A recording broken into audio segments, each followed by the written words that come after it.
बना लिया कि मुस्लिम कहाँ जाएगा, मुस्लिम कहाँ जाएगा। हमेशा हमारी राह रहती है इसी बात को लेकर अपनी पार्टी के नेताओं से। उनके परिवार की भी वोट मिली या नहीं मिली हमारी पार्टी के प्रत्याशी को, क्योंकि लवली शर्मा जी शायद वो हमारे किसी भी मुस्लिम क्षेत्र में, हमें कोई ऐसी रिपोर्ट नहीं है, हमारे यहाँ तो आई नहीं। मैं हूँ फरमान अब्बास। जीतना बड़ी बात नहीं, मगर इस तरह जीतना कि विपक्ष सामने खड़े होने के काबिल भी न रहे तो बहुत बड़ी बात है। बात सभासद की जरूर हो रही है, लेकिन नगर पंचायत अध्यक्ष की तरह जीतने वाले सभासद की बात हो तो बात बहुत खास हो जाती है। जी हाँ, हम बात कर रहे हैं मुजफ्फरनगर नगर पालिका के वार्ड नंबर 48 लद्दावाला के सभासद सपा नेता शौकत अंसारी। प्रोग्राम हकीकत से रूबरू में स्वागत है। बहुत बहुत शुक्रिया फरमान भाई। जी, सबसे पहला सवाल मेरा ये है, आप अपने सामने खड़े सभी प्रत्याशियों को एक झटके में जीत कर दिया, कौन सा मैजिक इस्तेमाल किया आपने? ये पहले तो आपका शुक्रिया जी, आप हमारे घर पर आए। और रही बात चुनाव में जीत करने की, हारने के बावजूद भी हम लगातार 5 साल तक के करते आ रहे थे, क्योंकि जनता ने उन्हें जीतने के बाद भी पूरी तरीके से नकार दिया था। क्योंकि हम लोग पॉलिटिकल लोग हैं, हमें जनता की सेवा करनी है, चुनाव जीतने के बाद भी और चुनाव हारने के बाद भी। ठीक है। आपके क्षेत्र का हमने दौरा किया, लोगों ने बताया कि शौकत ही सक्षम है। ऐसी क्या खूबी है आप में? मैंने अभी आपको बतलाया, जो बंदा जीतने और हारने के चक्कर में रहेगा, मानने वाली बात है, अगर कोई पहलवान कुश्ती लड़ेगा तो निश्चित रूप से एक को हारना और एक को जीतना पड़ता है। अगर हम ये सोच लेंगे कि हमें जीतना ही जीतना है तो हम कभी चुनाव मैदान में उतरेंगे ही नहीं। बहुत सारे हमारे यहाँ नेता ऐसे हैं पार्टी के, वो चाहते हैं कि हम चुनाव जीतने वाला लड़ें, लेकिन मेरा मानना है अगर हम मैदान में आएंगे, जीत और हार का फैसला सबसे पहले तो ईश्वर के हाथ में होता है, लेकिन हमारे कर्म और जनता की सेवा भी उसमें बहुत बड़ा योगदान साबित होती है। तो इसलिए हमें अपने क्षेत्र की जनता पर पूरा विश्वास था। क्यों? क्योंकि हमने उनकी सेवा कर रखी थी पूरे लगातार 5 साल, और हमें इस बात का पूरा यकीन था अपने वोटर्स पे कि हमें पिछली बार 1300 वोट मिली थी। हम चुनाव हारे नहीं थे, हम अपनी किस्मत खराब मान रहे थे कि हम चुनाव नहीं जीत सके, लेकिन जनता ने हमें बहुत ज़्यादा वोट दिया था पिछली बार। का विश्वास था या इतना विश्वास था कि इतनी वोटों से जीतेंगे? नहीं, हमें ये था कि हम चुनाव जीतेंगे। हमारे जो रणनीतिकार थे चुनाव के, हमारी टीम, बहुत सुलझे हुए लोग हमें चुनाव लड़ा रहे थे, जो हमें हर बार चुनाव लड़ाते हैं। लेकिन अब की बार हमने उनसे पहले ही कहा था कि हमें किसी भी फील्ड में अपने चुनाव में कोई कमजोरी साबित नहीं करनी है। हमारे जो रणनीतिकार थे, हमारे साथी थे, हमारे जो बिल्कुल बहादुर लोग थे, वो जिसको जो हमने जिम्मेदारी सौंप दी थी, लास्ट तक वो उसको जिम्मेदारी को निभाते रहे। आप भारी मतों से जीते, दूसरे नंबर का प्रत्याशी 200-250 पर सिमट गया, 2800 वोटों से आपकी जीत हुई। चुनाव के दौरान ये चर्चा रही थी कि आपका टिकट कट रहा है, ठीक है, क्या वजह थी, क्या कमी थी आपने जो आपके सपा की चयन समिति थी उनके बारे में क्या कहेंगे? देखिए, वो हमारी पार्टी का इशू था। कुछ लोग चयन समिति में नामित किए गए थे जानबूझ करके, और मैं तो बल्कि यही कहना चाहूँगा, ये आज हम जो चेयरमैन चुनाव हारे हैं, वो उसमें मुख्य भूमिका उस चयन समिति के कुछ सलाहकारों की भी रही है। वो जो मुख्य सत्ता पक्ष का प्रत्याशी थे हमारे यहाँ पर, कहीं ना कहीं उन्होंने उनसे मिल कर के भीतर घात किया है हमारी पार्टी के प्रत्याशी के साथ। और हम इस बात की आशंका, हम जब चुनाव शुरू भी नहीं हुआ था, हमने आशंका इस बात की जताई थी हमारी तमाम टीम ने कि ये लोग गुमराह कर रहे हैं हमारे प्रत्याशी को, क्योंकि इन्होंने एक पैटर्न बना लिया कि मुस्लिम कहाँ जाएगा, मुस्लिम कहाँ जाएगा। हमेशा हमारी राह रहती है इसी बात को लेकर अपनी पार्टी के नेताओं से कि आप लोग जो ये समझते हैं कि मुसलमान आपकी जेब में हैगा, जब मर्जी आए उसको पूछ लें, नहीं मर्जी में आए तो मत पूछें, इसका खमियाजा हमारे चेयरमैन प्रत्याशी लवली शर्मा जी को भुगतना पड़ा है। हमने इसकी आशंका पहले ही जता दी थी। हारने के बाद कई मुस्लिम नेताओं पर आरोप लगे, मुस्लिमों पर आरोप लगे कि वोट नहीं दी और वोट अलग अलग पार्टी को दे दी, पार्टी के प्रत्याशी को दे दी, इसलिए हमारी हार हुई। देखिए, हम अपने बूथ की बात करेंगे। हमारे यहाँ 8 बूथ पड़ते हैं। हम 8 के 8 बूथों पर हमारे पे 3000 वोट आई है। समथिंग इतना ही वोट हमारे चेयरमैन प्रत्याशी जी को मिला है। हमारे यहाँ कोई बंटवारा किसी प्रकार का नहीं हुआ। लेकिन मैं इतना ज़रूर कहना चाहूँगा, जो हमारी सभासदी के टिकटों को वितरण करने में जो समितियाँ बनी हुई थी, चयन समिति बनी थी, तो मैं यही कहना चाहूँगा अपनी पार्टी के शीर्ष नेतृत्व से कि आप उनके बूथ का भी आकलन कर ले कि उनके परिवार की भी वोट मिली या नहीं मिली हमारी पार्टी के प्रत्याशी को। कहना बड़ी बड़ी बात हो जाती है, लेकिन जब धरातल पर कोई एक चीज़ उतरती है और उसका आकलन होता है, तो निश्चित रूप से भविष्य के लिए जो हमारी पार्टी को दीमक की तरह खोखला कर रहे हैं कुछ लोग, कम से कम उन्हें बेनकाब किया जा सकता है। क्या वजह मानते हैं कि मुसलमानों की वोट MIM को इतनी तादाद में मिल गई, भाजपा पे चली गई, बसपा को मिल गई, इधर उधर ट्रांसफ़र हो गई और समाजवादी पर बहुत कम जो उम्मीद थी उससे बहुत कम जो है वोट मिली?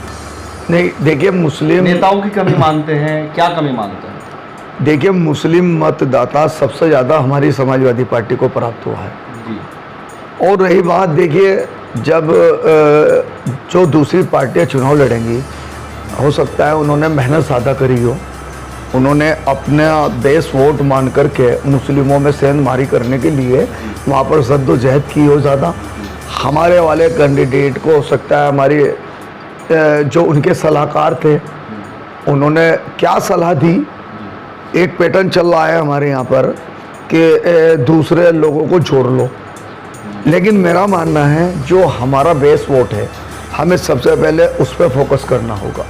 अगर हम उसी में पिछड़ गए तो प्लस करने के चक्कर में तो हम ज़मीनी पूरी खिसका देंगे। क्या वजह रही कि लवली शर्मा आप वार्ड 48 से चुनाव लड़े? क्या एक बार भी लवली शर्मा आपके वार्ड में है? हमारे यहाँ एक बड़ी मीटिंग हुई थी, उनके हस्बैंड जो हमारी नगर पालिका परिषद के प्रभारी भी थे हमारी पार्टी के, हमारे भाई राकेश शर्मा साहब, उस मीटिंग में आए थे हमारे यहाँ। और लवली शर्मा की बात कर रहा हूँ, नहीं, जो प्रत्याशी थी, क्या वो आपके क्षेत्र में आई? हमारे क्षेत्र में, मुस्लिम क्षेत्र में आपने देखी हो? नहीं, मैं अपने क्षेत्र की पूरी की बात करना चाहूँगा। शायद हमारी जो प्रत्याशी थी समाजवादी पार्टी की लवली शर्मा जी, शायद वो हमारे किसी भी मुस्लिम क्षेत्र में, हमें कोई ऐसी रिपोर्ट नहीं है, हमारे यहाँ तो आई नहीं, हमारे यहाँ तो आई नहीं। जबकि उनको एक महिलाओं का समूह बना करके हमारी मुस्लिम माताएं बहनों से संपर्क करना चाहिए था, अपने वोटों के लिए अपील करनी चाहिए थी, लेकिन वो नहीं आई। उसका क्या कारण रहा है? स्वरूप की पत्नी मीनाक्षी की जीत, हर चुनाव में आप उनके साथ रहे, लेकिन इस बार भाजपा से चुनाव लड़े, वो चेयरमैन हैं, आप सभासद हैं, किस तरह के संबंध रहेंगे आप? देखिए, हमने उन्हें चुनाव समाजवादी पार्टी के चुनाव चिन्ह पे लड़ाया है, या गठबंधन का नलके का चुनाव चिन्ह पे लड़ाया है हमने चुनाव। आज वो भारतीय जनता पार्टी में है। अब देखिए, हर आदमी अपना, हर पॉलिटिशियन अपना कहीं ना कहीं ये देखता है उसका समीकरण कहाँ बैठ पा रहा है। अब मान लें हरिंदर मलिक साहब को लगा लीजिएगा, आप पहले कांग्रेस में रहे काफ़ी समय तक, उससे पहले बहुत सारे दल में थे, लेकिन उन्होंने देखा कि अब हमारे दरवाजे जनप्रतिनिधि के रूप में बंद हो चुके, उन्होंने समाजवादी पार्टी का दरवाज़ा खटखटाया। और मात्र अगर मुस्लिमों के बलबूते, मैं ये कहना चाहूँगा, उनका बेटा आज विधायक बने हुए हैं, अनिल विधायक जी को लगा लीजिएगा आप, लगातार वो बहुजन समाज पार्टी के नेता रहे हैं, वो हमारी समाजवादी पार्टी में आकर के चुनाव लड़े, वो विधायक हैंगे। चंदन चौहान जी को लगा लीजिएगा आप, उसके फादर लोक दल में भी रहे हैं, भारतीय जनता पार्टी के सहयोग से चुनाव लड़ करके बिजनौर से एमपी बने हैं। आमिर आलम साहब को देख लीजिएगा आप। देखिए सब ये चुनाव लड़ने वाले जो लोग हैं सभी ने दल बदले हैं, लेकिन हम फ़ख्र के साथ कह सकते हैं हमने सन 1994 से हम लगातार समाजवादी पार्टी के सिंबल पे चुनाव लड़ते आ रहे हैं और लड़ाते आ रहे हैं। हमने आज तक पार्टी नहीं बदली। हमारा टिकट काटने का प्रयास किया, काट ही दिया था। हम अपनी टीम को बधाई देते हैं। हमारे बहादुर साथियों ने हमारा हौसला बढ़ाया और रातों रात हम लोगों ने अपने हाई कमान को इस चीज़ से अवगत कराया, हमारी टीम ने। लेकिन जनता ने उन्हें जवाब दे दिया, जो आपका टिकट हमारी हाई कमान ने रात में ही संज्ञान ले लिया था। यहाँ पर मैसेज भी आया, हमारा टिकट का आदेश हुआ ऊपर से और हमें बुला कर के रात के 2:30 बजे ये आश्वासन दिया गया था कि आप चुनाव लड़ेंगे समाजवादी पार्टी के चुनाव चिन्ह पर ही। क्योंकि हम बतला दें आपको, हमारे साथियों ने विचार बना लिया था। हम अपने इस डर से तो आपको टिकट नहीं मिला। रात में एक खबर चली थी, किसी पत्रकार ने खबर चलाई कि आपकी पत्नी चुनाव लड़ेगी चेयरमैन का। हाँ, निश्चित रूप से हम लड़ाते। देखिए, जब हम अपनी वफादारी का हम सबूत अपनी पार्टी को देते आ रहे हैं, ऐसी कौन सी वजह थी, ऐसे कौन से वो चयन समिति में लोग थे जो शौकत अंसारी की वफादारी पे शक करने की हिम्मत जुटा रहे थे। हम चुनाव लड़ते ज़रूर और हमें अपनी जनता पे विश्वास भी था और अल्लाह पे विश्वास भी था, क्योंकि चुनाव हम लड़ते।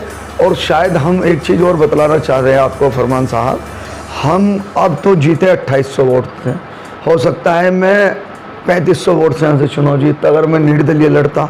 और इसका खमियाजा अब राकेश शर्मा हारे कितने वोट से, 10,000 समथिंग, तब हारते 30,000 वोट से। मैं गारंटी के साथ दावा कर रहा हूँ इस बात का। अच्छा, ये तो जनता ने तय कर दिया कि चयन समिति का जो फैसला था वो गलत था, अगर आपका टिकट काट रहे थे, वो जनता ने साबित कर दिया है। मेरा एक सवाल है, आप अंजू अग्रवाल और गौरव स्वरूप दोनों में क्या फ़र्क मानते हैं?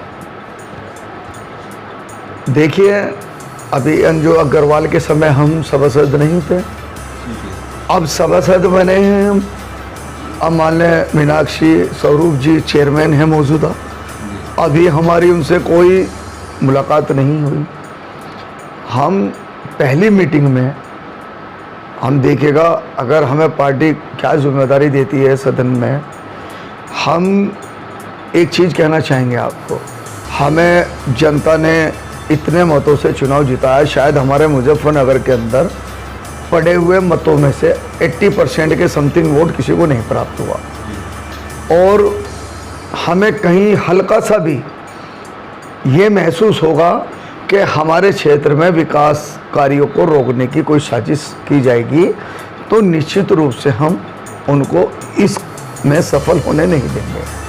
हम संघर्ष के निकले हुए सभासद हैं, हम किसी की जेब के सभासद नहीं हैं। वार्ड में कितने प्रत्याशी थे और कितनी वोट आपको मिली और कितनी वोट डली? हमारे यहाँ पर हमारे समेत 6 प्रत्याशी थे। जी। हमारे यहाँ पर 3975 के समथिंग वोट यहाँ पर पड़ा था, जिसमें से ये समझ लीजिएगा लगभग 250 के करीब तो रिजेक्ट हुए, खराब वोट हो गए, किसी ने अंगूठा लगा दिया। ज़्यादातर हमारे ही वोट खराब हुए, वो जो हमने वहाँ पर देखा था। हमारे से अलावा 5 प्रत्याशी और थे, कांग्रेस पार्टी से थे और एक MIM से भी थे हमारे यहाँ, और बाकी सब निर्दलीय प्रत्याशी थे हमारी पार्टी के भी, क्योंकि जो लोग हमारे यहाँ से सिंबल मांग रहे थे वो भी हमारे सामने चुनाव लड़े थे। लेकिन सभी की ज़मानतें जब्त कर दी हमारी जनता ने। हमें पड़े हुए 3900 वोटों में से 3000 वोट, सिर्फ 11 वोट मात्र कम है हमारे पास, 2989 वोट हमें मिला है, यानी कि 3000 वोट हमें मिल चुका और सामने वाले को 200 के समथिंग वोट मिला। तो अब ये देख लीजिएगा, हम 2800 के लगभग वोटों से हम इस बड़ी जीत को हासिल किए हैं। 3000 लोगों ने आप पर विश्वास जताया है, जिम्मेदारी भी वोट के साथ साथ ज़्यादा बढ़ जाती है, क्योंकि इतनी वोटों से नगर पंचायतों में चेयरमैन जीतते हैं। आप सभासद इतनी वोटों से बने हैं, तो क्या जनता के लिए आपका रूप है? मैं यही कहना चाहूँगा आपके माध्यम से अपने क्षेत्र की जनता को, जिस उम्मीद और विश्वास के साथ जी हमें इतनी बड़ी जीत हासिल कराई, मैं समझता हूँ इस जनपद की सबसे बड़ी जीत होगी हमारी ये। हमारे 55 के 55 वार्डों में से तो है, लेकिन मैंने आसपास जानकारी करी है, सभासद कोई इतनी वोट लेकर के नहीं जीते हैं। तो मैं सबसे पहले तो अपने क्षेत्र की जनता का, अपने पूरे परिवार की, अपने तमाम साथियों की, अपने सपोर्टरों की तरफ से बहुत बहुत शुक्रिया अदा करना चाहूँगा। मेरे पास अल्फाज नहीं हैं अपने क्षेत्र की जनता का कि मैं किस लफ्ज़ों में शुक्रिया अदा करूं। मैं अपने क्षेत्र की जनता को ये ज़रूर विश्वास दिलाऊंगा, और हमने जब से हमने चुनाव जीते हैं तब से हम कई बार ऐसा हुआ है कि हमें लोगों ने रात के 3-3 बजे भी उठाया है, हम उठ करके गए।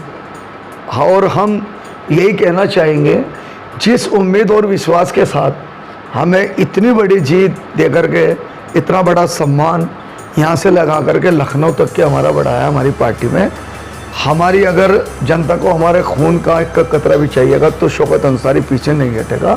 हम जनता की सेवा करेंगे जब तक हमारी सांस बची एक तब तक हम अपनी जनता की सेवा करते रहेंगे। ठीक है शौकत अंसारी जी, बहुत बहुत शुक्रिया।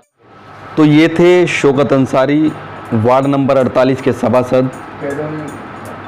ऐसी और हस्ती से मिलने के लिए जुड़े रहिए हमारे साथ, तब तक के लिए गुड बाय।